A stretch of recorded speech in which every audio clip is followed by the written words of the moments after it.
back to the show. Now we're ringing in the new year, the old style, the old-fashioned way with our folklore. Shane Lahan, Fodge Road. Fodge Road, great to have you, sir. Shane, what's this? What's going on? You know, we're at the end of Christmas. We've just finished. Yesterday was the 6th. The 12 days are over us. But yesterday, all over Ireland, we'll say 100 years ago, there was one of the most extraordinary rituals that I've come across in my own researches. Yeah. And this was a system whereby they used to make a cake of cow dung, believe it or not, and into it they used to place one of these. These were the old candles on go. These were the rushlights. Yeah. You had to peel the old... So the rushes, the green rushes, you peel them down, you leave a small little bit of green along the back, and you dip them into tallow or into beeswax or whatever there would have been.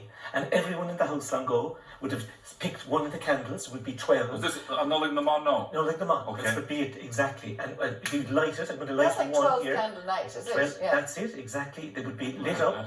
We had that all the time. 12 candles. Yeah, 12 candle night. On the Aran Islands in particular, they would light the 12 candles. Yeah, we always did. And we used to go around looking at the houses when we were kids. But we had that for the whole of Christmas. You had, but 2 candles then on 12th night, on Nollag na Mán, so many old Christmas days, there's so many different names. And was that a big thing on the islands more than other places? I thought it was everywhere. Well, along the west coast in particular as well. But they would light the candle. So everyone lit their own candles, No, it would be all lit, it would be there. And it was a fairly solemn event. They'd say the rosary, they would be and they'd be watching their candles going down. And they'd be hoping that they would stay burning that a little bit longer, because as soon as one went out, they'd say, oh, that'll be the next person out to die. And so if you were the person that picked the candle, you were going to go. It was a way of foretelling the sequence of death. But people believed this. Oh, they did. They really believed it. And not only that, they let all the candles burn down, and then they took the cake of dung, as it were, and they put that into the cow house, and that was to bring luck for the rest of the year. And was the cake of dung, was that dried already? Was it like no, it was kind of... Was that what you called it? Scrogy? The scrogy. You put in the fire. Were like for the fuel for the fire that was dry. No, this would be wet enough. They mix it with the ashes as well. You'd never throw anything out. It was kept. Everything at the start of the year, never throwing anything away. It was really important. It's a bit like yesterday was also, by the way, Hansel Monday. And Hansel Monday was when you got something into your hand that day, the first Monday of the new year, the first day of the week, on the first day of the new year. If you got something that day, you'd have it for the rest of the year. Shopkeepers loved to have someone who was wealthy to come in, their first big purchase. Because I was at home for New Year's and I was chatting to Mom. You know what she said as well, that you'd have to have a man, you should see a man first on New Year's. Did you ever hear that? Wow, no, that's a new one for me. That you'd want a man to come to the house. Seriously, no, we were just a man to visit. The first man to footfall through the door was for good luck and so on. It was something like that. Finally, some good luck involved with us men. I had an awful time here yesterday in Nollag na Mán. Well, you did. There was a few things. We'll come to Nollag na Mán in a moment, but there's another really interesting thing. Yesterday was one of the days which was the anniversary, supposedly, of the marriage feast at Cana. And one of the things, and everyone thought that the water turned into wine at 12 o'clock on midnight on Nollag na Mán. And what would happen is fellas who were mad for a jar would be waiting around the holy well, or some people used to put buckets of water outside the door waiting for it to turn into wine. There's lots of stories about people found dead or fellas turned into stone around holy wells and so on. 3 stones were the 3 lads waiting for the water to turn into wine. So you said that yesterday. It was the saying about the water and wine.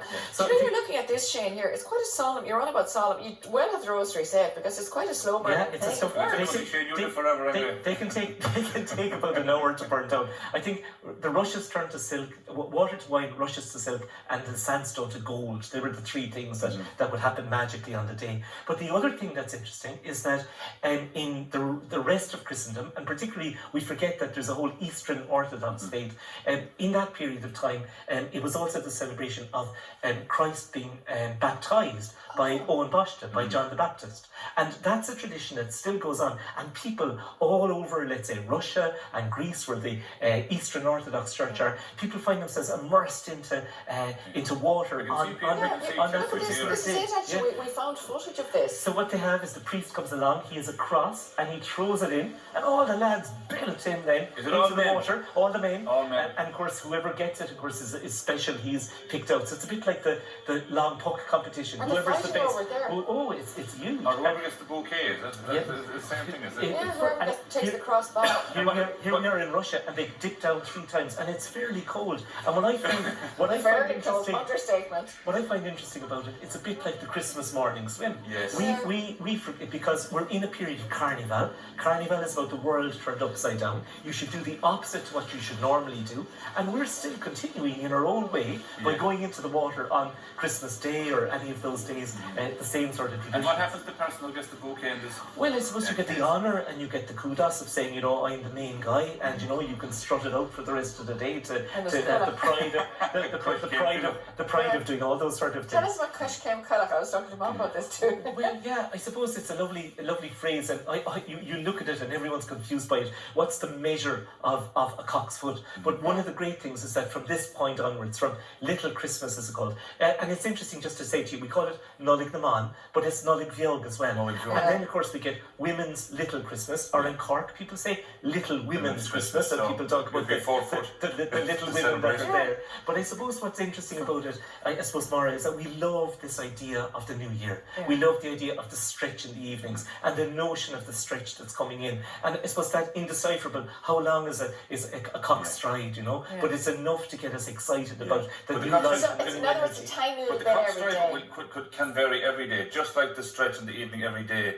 It could be a few seconds longer or shorter every day. That's it. That's the thing. But there is, and also I think it goes back to the time when you were saying they had no clocks, they were also marking time by shadows and by different systems like that. So it might have been something to do with the length of the shadow or the shortening of a shadow and so on. You know what, they were so, if you really think about it, technology and innovation and all that is great, but we were less in touch with the natural environment. Absolutely. Like, you could tell, even my own father would know the time of the day, would know by just looking at the sun. They were very in touch with nature, the ground, when to plant, just instinctively in touch. And even I was talking to my students about weather lore. One of the things I found so interesting, down in Gougane, in that lovely lake and so on, people knew it was going to rain by the sound of the waterfall. If they could hear the sound, they knew the pressure was different, they knew the pressure was going to change, they knew it was going to rain. Nobody would know any of that stuff. I said to Reed one day, I said that there's snow coming because I smelt it, and she burst out laughing. Well, you said this on the show a day and I burst out laughing. But you can smell it though. You can smell it. You can smell it. What do you smell? Just damp in the air, is it? Do you know what it reminds me of going to school when I was small? That's what it reminds me of. It's just a really cold. There's a different smell. I agree with you. And animals can smell that, and they can smell their differences. Maybe you're like a sixth sense. But one of the other things about yesterday that I suppose we all think about then is the whole business of the three Rí, the three kings. And this is the adoration of the Magi. And I was doing some research on this recently, and I bring my students up to a high cross, Murad's Cross in County Louth, in Monaster Boys. And what's interesting about that is that I often look at the image of it, and when you look at the image of it, number one, we're not sure how many Magi, how many wise men there were. Peter Harbison will tell us that there's actually 4, and others will say 2. We've come to a kind of a compromise over 3. But what's interesting is if you look at Christ, he's actually 2 years of age in that particular image. My goodness. So, Shane, so much more to talk about. Gurmila, we'll see you now for the spring. That'll be our next one. that's it. Now we'll give you the chance to sell